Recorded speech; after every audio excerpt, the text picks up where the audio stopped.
சமீபத்தில் நம்முடைய நாட்டில் நமக்கு தெரியும் தேர்தல் நடைபெற்றது. இது இடைக்குறிப்பாக சொல்லிக் கொள்கின்றேன்.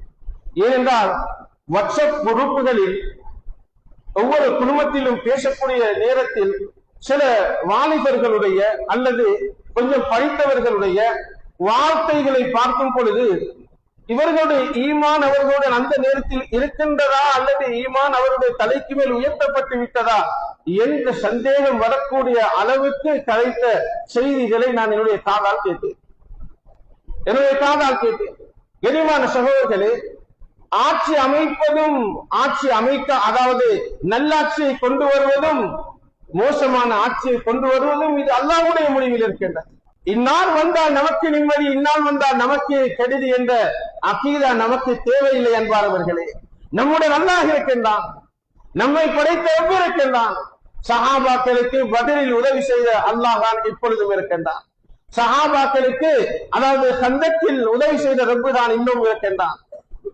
ஹுதைப் ரலியல்லாஹு தஆலா அன்ஹு அவர்களை தூக்கு மரத்தில் ஏற்றி அந்த காபிர்கள் சுற்றி இருந்து அம்பால் எய்து அவர்களுடைய ஜனாசாவை எடுக்க விடாமல் அவர்கள் செக்யூரிட்டியாக இருந்த நேரத்தில் அல்லாஹ் மின்னலின் மூலமாக அவர்களுடைய ஜனாசாவை கீழே பிரட்ட வைத்து அலி ரலியல்லாஹு தஆலா அவர்களின் மூலமாகவும் மிக்தாத் ரலியல்லாஹு தஆலா அவர்களின் மூலமாகவும் ஜனாசாவை தூக்கி வர வைத்து இடையில் விழுந்த ஜனாசாவை அந்த பூமி கபராக பூமியை அல்லாஹ் கபராக மாற்றினான் என்றால், கண்ணியமானவர்களே, இந்த உலகத்தில் நாங்கள் எந்த இடத்தில் மரணித்தாலும் சரி நம்முடைய ராயா அது சுவர்க்கம்.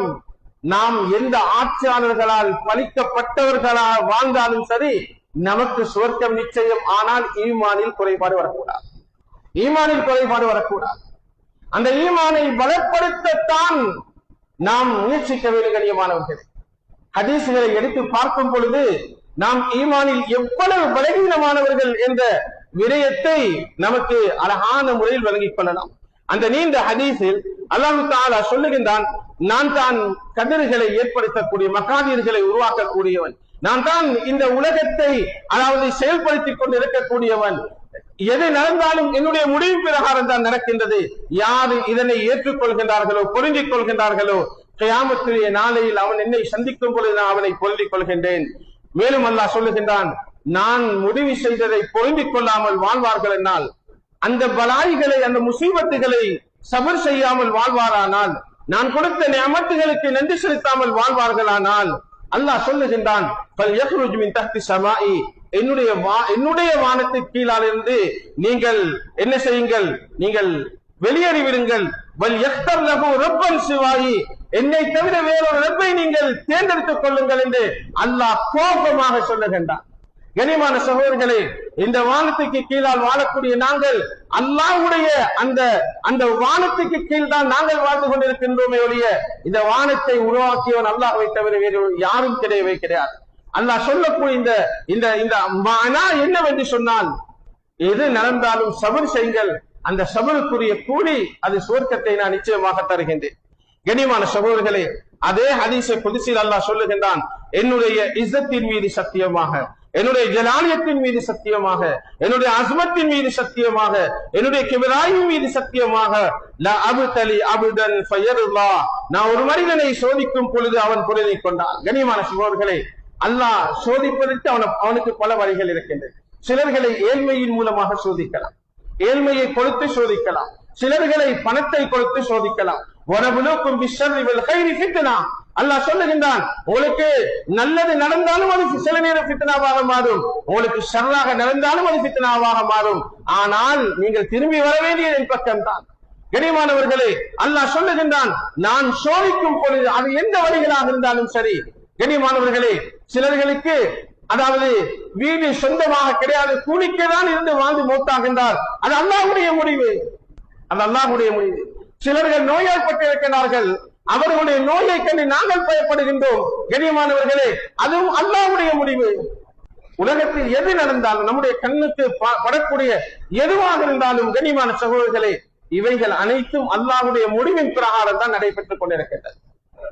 உதாரணத்தை சொல்ல போனா, ஒரு கருவியை உருவாக்கியவர் அவருடைய கையில் ஒரு ரிமோட்டை வைத்து அவர் எந்த பக்கமும் திசை திருப்பலாம், அவர் எப்படியும் அதனை இயற்றலாம். அவர் நினைத்தால் உயர்த்தவும் முடியும், தாழ்த்தவும் முடியும்.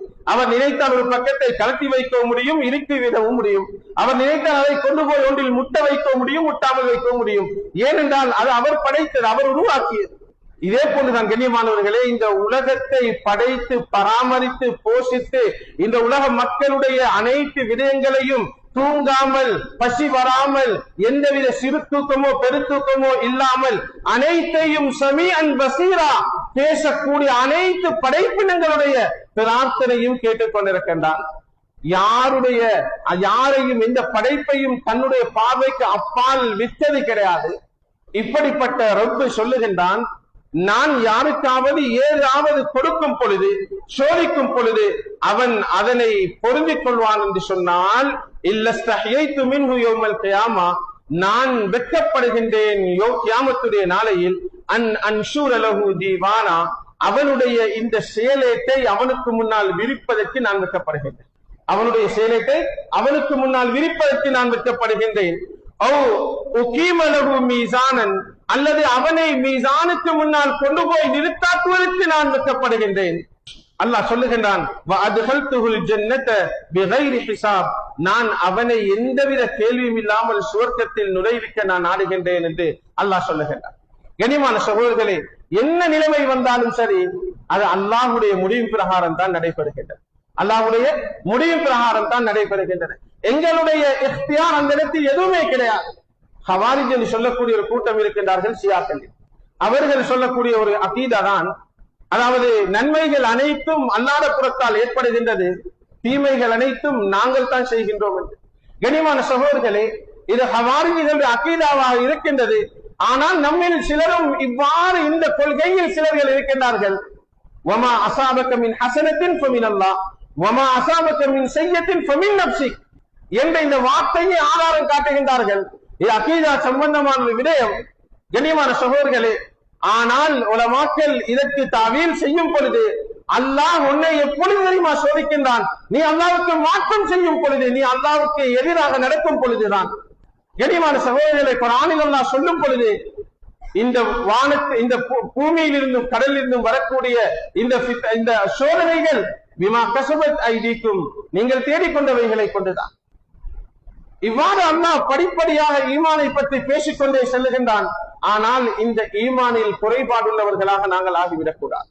இந்த ஈமானில் குறைபாடுள்ளவர்களாக நாங்கள் ஆகிவிடக் கூடாது. உறுதிமிக்க ஈமானுடையவர்களாக நாங்கள் வாழ வேண்டும். கண்ணியமான சகோதரர்களே, ஸல்லல்லாஹு அலைஹி வஸல்லம் லேசான முறையில் இன்னொரு ஹதீஸை விளங்கப்படுத்துகின்றார்கள். சில நேரத்தில் நாங்களும் சொல்லுகின்றோம், இவ்வாறு நடந்தால் அந்த ஆள் என்ற வார்த்தை இருக்கின்றது. முஸ்லிமில் வரக்கூடிய ஹதீஸ், இது முஸ்லிமில் வரக்கூடிய ஹதீஸ்.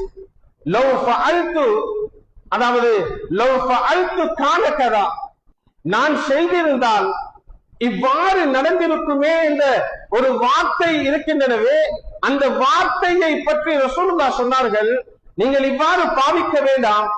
மா கதருவாக வமா ஷாஅ ஃபஅல, நீங்கள் சொல்ல வேண்டிய வார்த்தை என்ன தெரியுமா? அல்லாஹ் முடிவு செய்ததை அவன் நாடிய பிரகாரம் செய்து முடித்து விட்டான். அல்லாஹ் முடிவு செய்ததை, அவன் நிர்ணயித்ததை அவன் விரும்பிய பிரகாரம் செய்து முடித்து விட்டான் என்ற இந்த வார்த்தையை தான் முஃமின்களை பார்த்து ரசூலுல்லாஹ் சொல்லி தந்து விட்டு சொன்னார்கள், லவ், அதாவது லவ்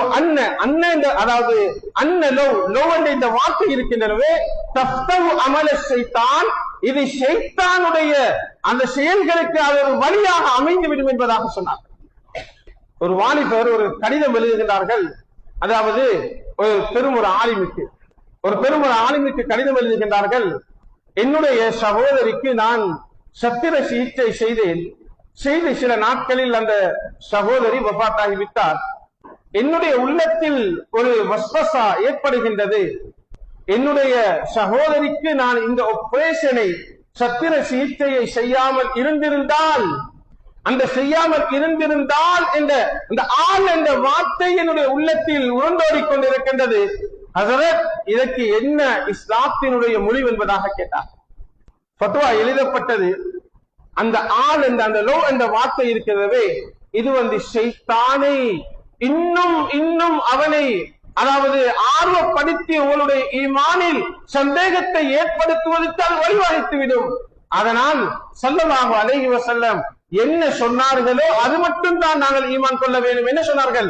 அல்லாஹ் நிர்ணயித்தான், அவன் நாடினான், அவனே செய்து முடித்தான். கனிமான சகோதரர்களே, நமக்கு ஆட்சியாளர்கள் வந்துதான் நம்முடைய ஹக்கை பாதுகாக்க வேண்டும் என்ற தேவை கிடையவே கிடையாது. இது சம்பந்தமாக ஒரு ஆலிம் பேசி, அழகான முறையில் ஒரு ஆலிம் பேசி ஒரு சின்ன ஒரு வாய்ஸ் கட் ஒன்று அனுப்பின நேரத்தில் அவருக்கு என்ன அடி தெரியுமா? ஹசரத் மாலிக்கு ஒன்றுமே விளங்குதில்லையா? சகோதரர்களே, இந்த நபியுடைய காலத்தில் நபிமார்களை அல்லாஹ் இறக்கியது அந்த உம்மத்தினுடைய ஈமானில் குறைபாடு வராமல் இருப்பதற்காக. அந்த நபிமார்களை பாவித்ததை மாதிரி இந்த உம்மத்தில் இருக்கக்கூடிய ஒவ்வொரு தனி முஸ்லிம் நபருக்காகவும் லட்சக்கணக்கு உலமாக்களை, ஆயிரக்கணக்கு உலமாக்களை அல்லாஹ் உருவாக்கி வைத்தது நாம் ஈமானுடன் மரணித்து கபருக்கு செல்வதற்காக வேண்டித்தான். நம்முடைய ஈமானில் குறைபாடு வந்துவிடக் கூடாது என்பதற்காக வேண்டித்தான்.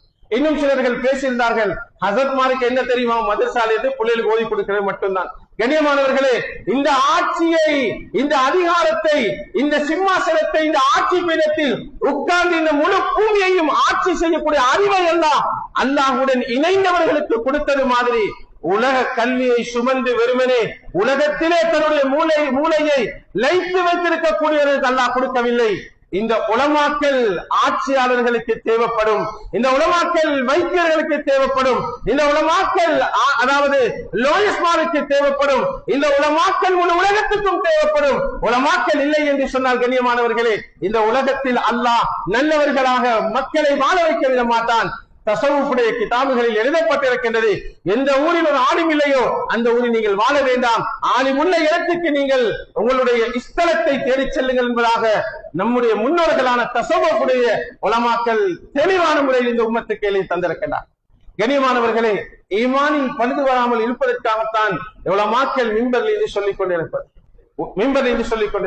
ஆனால் கண்ணியமான சகோதரர்களே, நம்முடைய ஈமான் அடிக்கடி நம்மை விட்டு போய் வந்து கொண்டிருக்கின்றது.